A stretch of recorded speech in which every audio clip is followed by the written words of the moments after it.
Hi hello నమస్తే, welcome to my channel. నువ్వు ఉంటే నా జతగా సీరియల్ నిజంగా మళ్ళీ ఇంట్రెస్టింగ్గా మారబోతుందండి. ఇప్పటి వరకు ఏంటి డైరెక్టరు ఇంత ఇదిగా చేస్తున్నాడు, వీళ్ళిద్దరిని విడగొట్టేద్దామని ఫిక్స్ అయిపోయారా?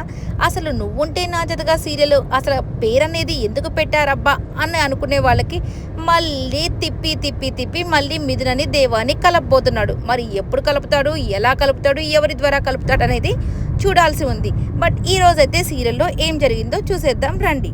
ఇక అలంకృత వచ్చేసి మన మిథునతో చెప్తూ ఉంటుంది, అక్క నువ్వెంత అదృష్టవంతురాలు అక్క, అసలుకి నిన్ను చక్కగా చూసుకునే తల్లిదండ్రులు దొరికారు, హ్యాపీగా నిన్ను ఎంత చక్కగా చూసుకుంటారు, అయినా నీకు పెళ్ళై వెళ్ళిపోతుంది కాబట్టి ఈ అదృష్టం అంతా నాకేనక్క అని చెప్పేసి ఆట పట్టిస్తూ ఉంటుంది.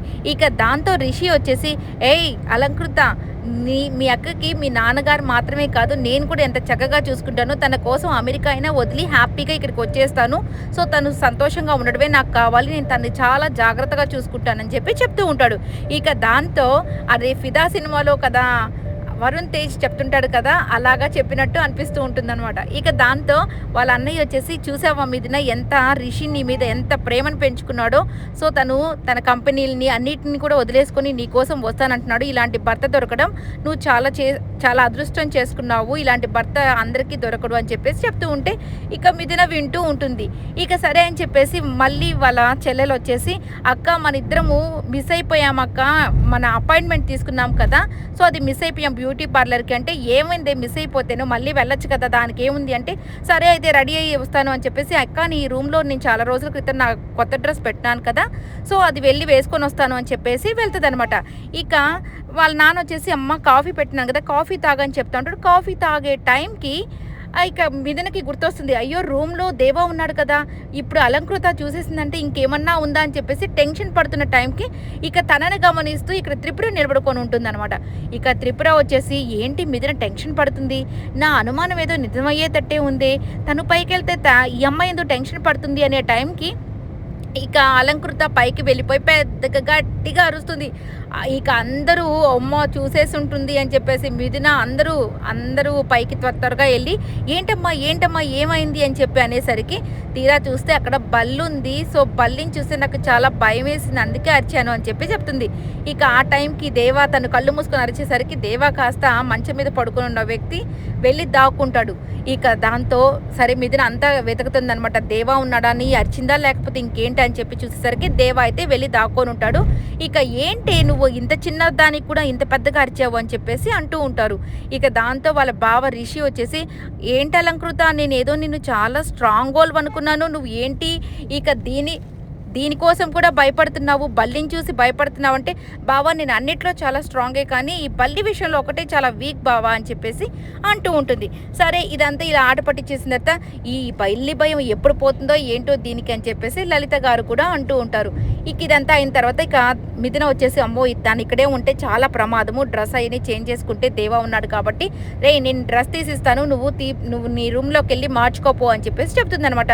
సరే అక్క అని చెప్పేసి ఇచ్చేస్తుంది. ఆ డ్రెస్ వీళ్ళంతా తీసుకుని వెళ్ళిపోతారు. ఇక త్రిపురకు మాత్రం నా అనుమానం నిజమే, ఎందుకో మిథున టెన్షన్ పడుతుంది, తనని ఇక డ్రెస్ కూడా మార్చుకొని ఇట్లేదు, సో ఇక నా అనుమానం ఎక్కువైపోతుంది, ఎవరో ఉన్నారు ఈ రూమ్లో అని చెప్పేసి అనుకుంటూ ఉంటుంది. ఇక వాళ్ళంతా వెళ్ళిపోయిన తర్వాత తలుపు వేసేసుకొని మిథున మాత్రం, అమ్మ పోనీలే ఇంతవరకు గండం గడిచింది కదా అని చెప్పేసి అనుకుంటూ ఉంటుంది.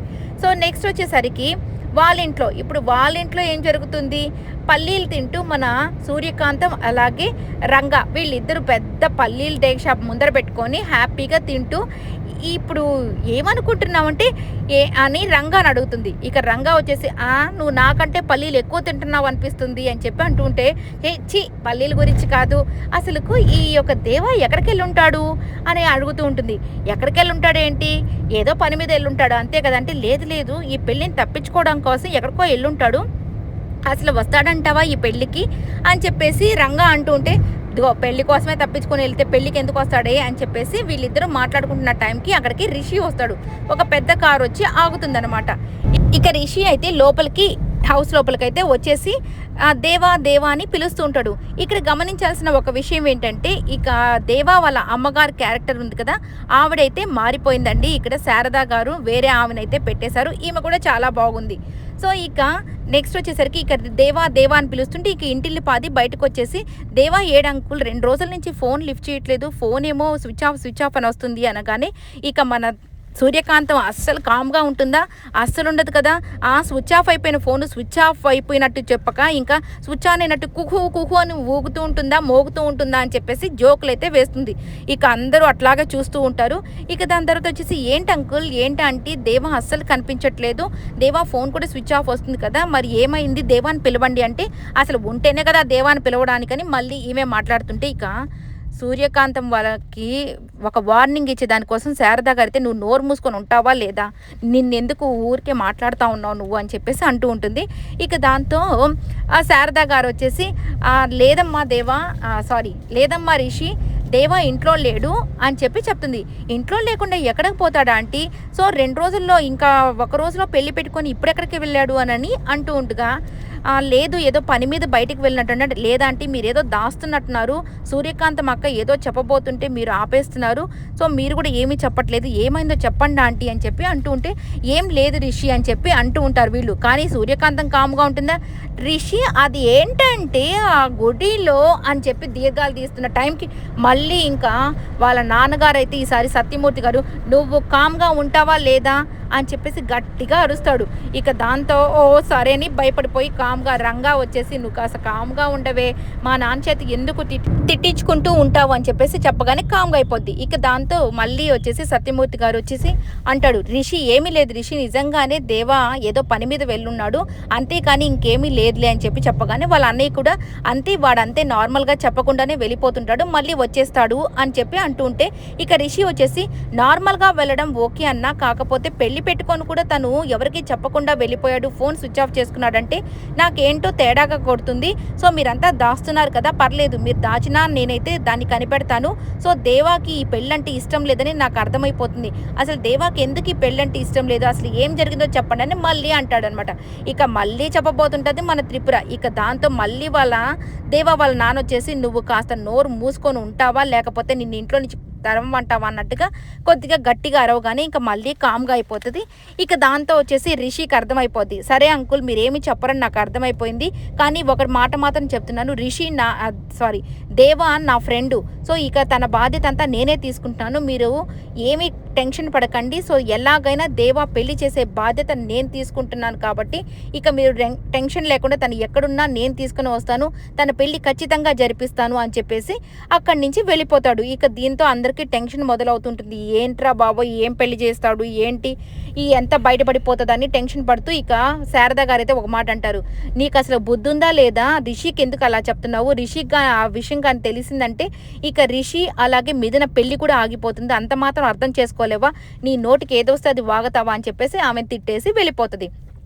ఇక ఇదంతా అయిపోయిన తర్వాత మిథునకు వచ్చేసి నలుగుల కార్యక్రమం వాళ్ళ ఇంట్లో స్టార్ట్ అయిపోతుంది అనమాట. చాలా అంగరంగ వైభవంగా నలుగులు అయితే చేస్తూ ఉంటారు. ఇక దేవా కూడా ఆ ఇంట్లోనే ఉంటాడు కాబట్టి సో తను కూడా కాస్త అట్లా రిలాక్స్ అవుదామని అటు బయట బాల్కనీ దగ్గరికి వచ్చి చూసేసరికి సో ఇక తనకి నలుగుల కార్యక్రమం అయితే జరుగుతూ ఉంటుంది చాలా ఘనంగా. ఇక దాన్ని చూడగానే దేవాకైతే చాలా బాధ అనిపిస్తుంది, అయ్యో మిథున నా నుంచి దూరం అయిపోతుంది అని టెన్షన్ అయితే మొదలైపోయి చూస్తూ ఉంటాడు. ఇక వీళ్ళ నాన్నగారు అలాగే అందరూ ఆ నలుగులన్నీ పూస్తూ సంతోషపడుతూ ఉంటే ఇక వాళ్ళ నాన్నగారు ఒక చెప్తారనమాట, అంటే ఆయన హారతి ఇచ్చి ఆయనకి బొట్టు పెట్టమని వాళ్ళ ఆవిడ అడగగానే, అమ్మ నేను నిజంగా నీ కోసం ఎంత బాధపడ్డానో తెలుసా, ఒక తండ్రికి తన కూతుర్ని మంచి వాడికిచ్చి పెళ్లి చేయడము, ఆ పెళ్లి క్షణాలని ఆస్వాదించడం తండ్రికి చాలా సంతోషంగా ఉంటుంది. ఆ దుర్మార్గుడు వల్ల నేను అసలుకి సంతోషాన్ని పొందుకోలేకపోయాను ఆ టైంలో, వాడు నీ మెడలో తాళి కట్టడం వల్ల. బట్ ఇప్పుడైతే నేను చాలా సంతోషంగా ఉన్నాను, నీ జీవితాన్ని ఒక మంచి వాడి చేతిలో పెడుతున్నందుకు. సో నీ సంతోషాన్ని చూసి ఇక నేను కూడా ఎంతో సంతోషపడతాను.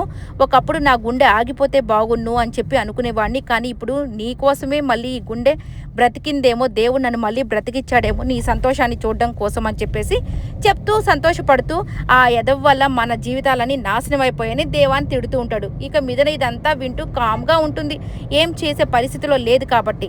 సరే అని చెప్పేసి ఆయన అట్లా పెడుతూ ఆ అమ్మాయికి హారతి ఇచ్చి చక్కగా ఆమెని పెళ్లి కూతురుగా చేస్తూ ఉంటారనమాట. ఇవన్నీ చూస్తూ దేవా అయితే చాలా కృంగిపోతూ అయ్యో మిథున నా చేతిలో నుంచి చేజారిపోతుంది, వన్స్ తనకు పెళ్ళైపోయిందంటే ఇక తను నాకు దూరం అయిపోతుంది కదా, తన కోసమే నేను ఇదంతా చేశాను, కానీ ఇదంతా ఇప్పుడు తను నా జీవితంలో నుంచి వెళ్ళిపోతే నేను ఎలా బ్రతకగలనని చాలా టెన్షన్ పడుతూ బాధపడుతూ ఉంటాడు.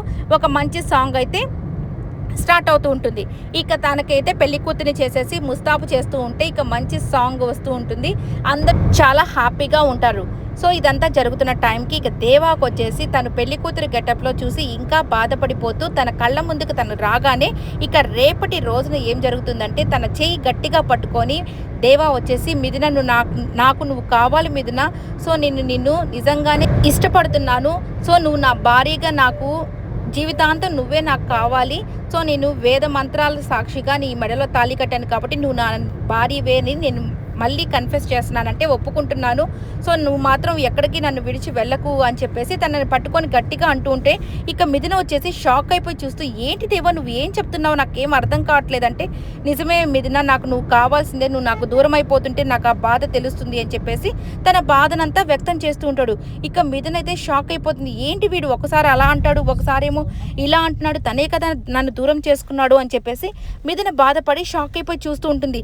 మళ్ళీ మాట మారుస్తాడేమోనని, ఎందుకంటే దేవా వల్లే ఇదంతా జరిగింది. సో తను మంచి కోసం చేసిన మిథున ఎంత బాధపడుతుందో తెలిసి కూడా తనని ఇంట్లో నుంచి పంపించేసింది దేవానే కాబట్టి సో మిథున మాత్రము ఓకే అయినా కానీ నీ మాటలు నేను నమ్మను అన్నట్టుగా చూస్తూ ఉండిపోయింది. మరి చూడాలి ఏం జరుగుతుందో.